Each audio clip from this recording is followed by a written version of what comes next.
Hello friends, आप देख रहे हैं AK study focus. I hope you all being good. आज हम आपके सामने जीके जीएस की टेस्ट सीरीज को लेकर आए हैं। ये हमारी टेस्ट सीरीज पार्ट 11 है। अगर आपने हमारी प्रीवियस टेस्ट सीरीज को नहीं देखा है तो हमारे चैनल पे विजिट करके आप प्रीवियस टेस्ट सीरीज को देख सकते हैं। तो मूव करते हैं अपने टेस्ट सीरीज पर। Now let's go to the video. तो हमारा फर्स्ट क्वेश्चन है, किस क्षेत्र में उस्ताद बिस्मिल्लाह खान ने प्रसिद्धि पाई है? तो यहाँ हमें बताना है कि कौन से फील्ड में उस्ताद बिस्मिल्लाह खान जी ने प्रसिद्धि पाई। तो इसका करेक्ट आंसर हो जाएगा शहनाई वादन। तो जो उस्ताद बिस्मिल्लाह खान जी हैं उन्होंने शहनाई वादन में प्रसिद्धि पाई। तो उस्ताद बिस्मिल्लाह खान जी का जो जन्म हुआ वो डुमराव बिहार में हुआ था। तो मूव करते हैं अपने नेक्स्ट क्वेश्चन नंबर 2। मॉरिश शब्द किस देश के आदिवासी लोगों के लिए प्रयुक्त होता है?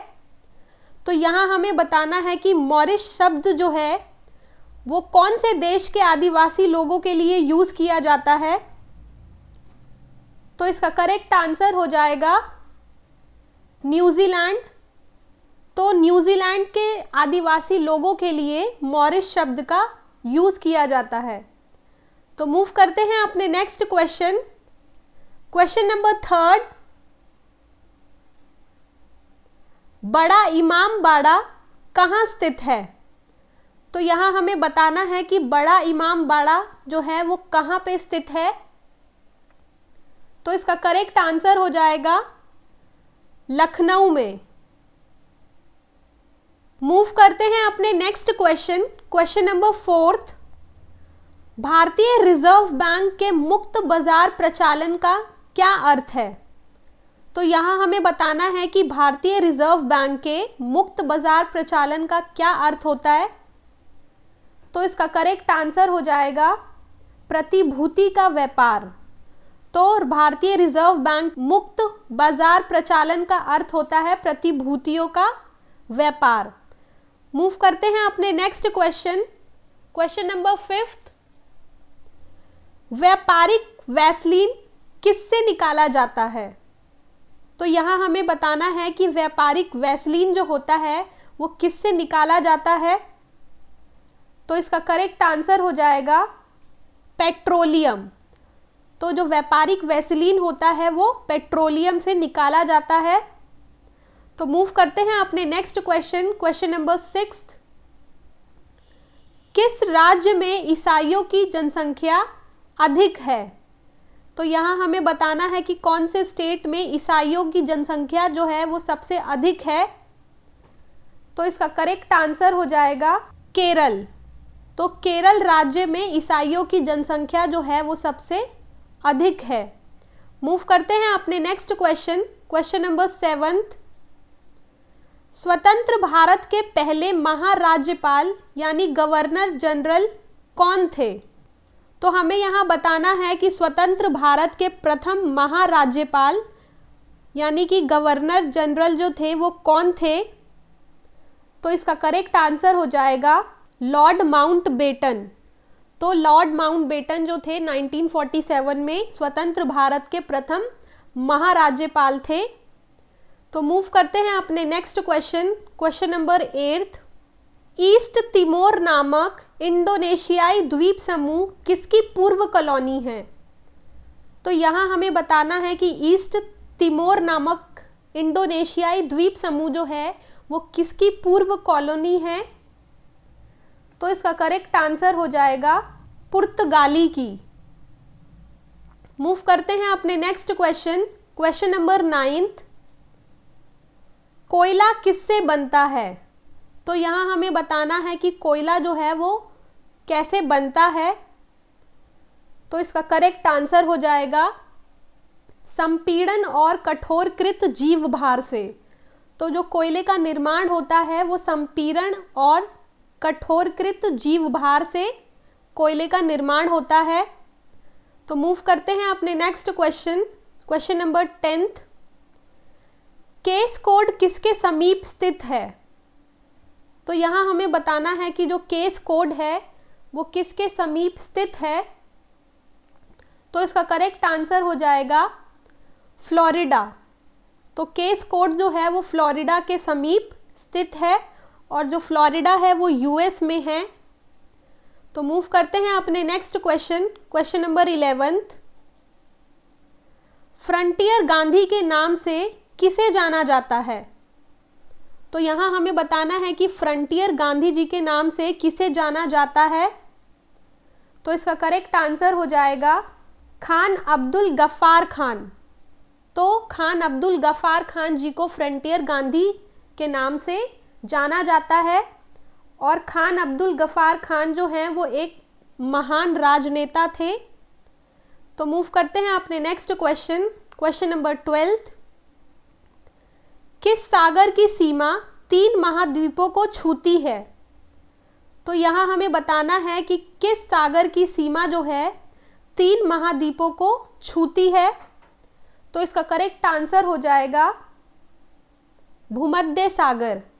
तो भूमध्य सागर की जो सीमा है वो 3 महाद्वीपों को छूती है। तो मूव करते हैं अपने next question, question number 13, Macau की मुद्रा को क्या कहा जाता है? तो यहाँ हमें बताना है कि मकाऊ की मुद्रा को किस नाम से जाना जाता है। तो इसका करेक्ट आंसर हो जाएगा पटाका। तो मकाऊ की जो करेंसी है वो पटाका है। मूव करते हैं अपने नेक्स्ट क्वेश्चन, क्वेश्चन नंबर 14, कमल की आकृति वाला संगमरमर का पूजा घर कहाँ स्थित है? तो यहाँ हमें बताना है कि कमल की आकृति वाला जो संगमरमर का पूजा घर है वो कहाँ पर स्थित है। तो इसका करेक्ट आंसर हो जाएगा दिल्ली में। तो दिल्ली में कमल की शेप का संगमरमर का पूजा स्थल है जिसको लोटस टेम्पल बोलते हैं। तो मूव करते हैं अपने next question, question number 15, Bharat के उपराष्ट्रपति को कौन पदयुक्त कर सकता है? तो यहाँ हमें बताना है कि भारत के उपराष्ट्रपति को कौन पदोचित कर सकता है। तो इसका करेक्ट आंसर हो जाएगा लोकसभा की सहमति से राज्यसभा। तो लोकसभा की सहमति से राज्यसभा जो है भारत के उपराष्ट्रपति को पदोचित यानी उनके पद से हटा सकती है। तो मूव करते हैं अपने नेक्स्ट क्वेश्चन, क्वेश्चन नंबर 16, विश्व में कॉफी का सबसे बड़ा उत्पादक देश कौन है? तो यहाँ हमें बताना है कि विश्व में कॉफी का सबसे बड़ा उत्पादक देश जो है वो कौन है। तो इसका करेक्ट आंसर हो जाएगा ब्राज़ील। तो विश्व में ब्राज़ील जो देश है वो कॉफ़ी का सबसे बड़ा उत्पादक देश है और ब्राज़ील जो है वो साउथ अमेरिका कॉन्टिनेंट में है। तो मूव करते हैं अपने next question, question number 17, sodium bicarbonate को बाजार की भाषा में क्या कहते हैं? तो यहाँ हमें बताना है कि सोडियम बाइकार्बोनेट को बाजार की भाषा में क्या कहा जाता है। तो इसका करेक्ट आंसर हो जाएगा पकाने का सोडा। तो सोडियम बाइकार्बोनेट को बाजार की भाषा में पकाने का सोडा बोला जाता है। तो मूव करते हैं अपने नेक्स्ट क्वेश्चन, क्वेश्चन नंबर 18, ईंट के बने भवनों की तुलना में कच्ची मिट्टी के मकान ग्रीष्म में ठंडे और शीतकाल में अधिक गर्म होने का क्या कारण है? तो यहाँ हमें बताना है कि ईंट के बने घर की तुलना में जो कच्ची मिट्टी के मकान होते हैं वो ग्रीष्म में ठंडे और शीतकाल में अधिक गर्म होते हैं। तो इसका कारण क्या है? तो इसका करेक्ट आंसर हो जाएगा जल वाष्पन में गर्मियों में ठंडक और छिद्रों में आने वाली धूप के कारण सर्दियों में गर्म हो जाती है। तो मूव करते हैं अपने next question, question number 19, Versailles की संधि द्वारा किसका मान मर्दन किया गया? तो यहाँ हमें बताना है कि वर्साई की संधि द्वारा किसका मान मर्दन किया गया। तो इसका करेक्ट आंसर हो जाएगा जर्मनी का। तो वर्साई की संधि द्वारा जर्मनी का मान मर्दन किया गया, यानी उसका डिसरिस्पेक्ट किया गया। मूव करते हैं अपने next question, question number 20। N intimate story शीर्षक वाली श्री टी.एन. शेषन की जीवनी किसने लिखी? तो यहाँ हमें बताना है कि एन इंटीमेट स्टोरी शीर्षक वाली श्री टी.एन. शेषन की जो जीवनी है वो किसके द्वारा लिखी गई? तो इसका करेक्ट आंसर हो जाएगा गोविंद कुट्टी। मूव करते हैं अपने नेक्स्ट क्वेश्चन, क्वेश्चन नंबर 21। प्रकाश संश्लेषण की दर किस रंग के प्रकाश में सबसे अधिक होती है? तो यहाँ हमें बताना है कि प्रकाश संश्लेषण की जो दर होती है वो कौन से रंग के प्रकाश में सबसे ज़्यादा होती है? तो इसका करेक्ट आंसर हो जाएगा लाल प्रकाश। तो प्रकाश संश्लेषण की जो दर है वो लाल प्रकाश में सबसे अधिक होती है। तो मूव करते हैं अपने नेक्स्ट क्वेश्चन, क्वेश्चन नंबर 22। गाटा कमास्की का नाम किस खेल से संबंधित है?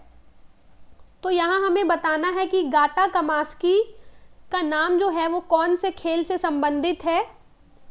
तो इसका करेक्ट आंसर हो जाएगा शतरंज से।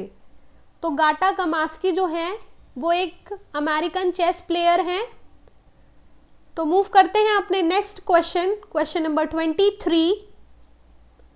जिम कॉर्बेट राष्ट्रीय पार्क किस राज्य में स्थित है? तो यहाँ हमें बताना है कि जिम कॉर्बेट राष्ट्रीय पार्क जो है वो कौन से स्टेट में स्थित है?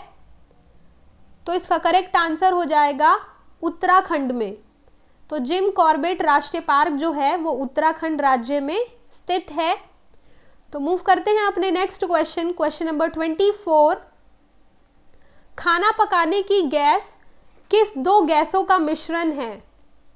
तो यहाँ हमें बताना है कि खाना पकाने में जो गैस यूज़ होती है वो किस दो गैसों का मिश्रण है? तो इसका करेक्ट आंसर हो जाएगा ब्यूटेन तथा प्रोपेन। तो ब्यूटेन और प्रोपेन गैस, इन दोनों गैसों का जो मिक्सचर है खाना पकाने की गैस। तो मूव करते हैं अपने नेक्स्ट क्वेश्चन, क्वेश्चन नंबर 25। आकाश में तारे क्यों टिमटिमाते हैं? तो यहाँ हमें बताना है कि आकाश में तारे जो हैं वो टिमटिमाते हुए दिखते हैं। तो क्यों टिमटिमाते हैं तारे? तो इसका करेक्ट आंसर हो जाएगा वायुमंडल की विभिन्न परतों द्वारा अपवर्तन के कारण। तो वायुमंडल की विभिन्न परतों द्वारा अपवर्तन के कारण जो है आकाश में तारे टिमटिमाते हैं। तो मूव करते हैं अपने नेक्स्ट क्वेश्चन, क्वेश्चन नंबर 26। मनसबदारी प्रथा किसने चलाई थी? तो यहाँ हमें बताना है कि जो मनसबदारी प्रथा थी वो किसने चलाई थी? तो इसका करेक्ट आंसर हो जाएगा अकबर। तो अकबर ने मनसबदारी प्रथा जो है वो चलाई थी। तो ये हमारी टेस्ट सीरीज़ का लास्ट क्वेश्चन था। आई होप ये सारे क्वेश्चंस आपको काफ़ी क्लियर हुए होंगे। तो हमने कुछ टेस्ट सीरीज़ के और क्वेश्चंस इंक्लूड किए हैं। तो आइए उन क्वेश्चंस को देख ले और आपको उन क्वेश्चंस के आंसर हमको कमेंट बॉक्स में करके बताइएगा। तो मूव करते हैं उन क्वेश्चंस पे। Question number 27। विटामिन ए की कमी के कारण सामान्यतः शरीर का कौन सा अंग प्रभावित होता है? तो यहाँ पर बताना है कि विटामिन ए की कमी के कारण सामान्यतः शरीर का कौन सा अंग जो है प्रभावित होता है।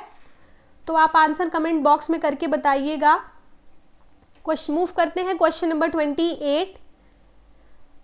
प्रारंभिक वैदिक काल किसके लिए उल्लेखनीय था?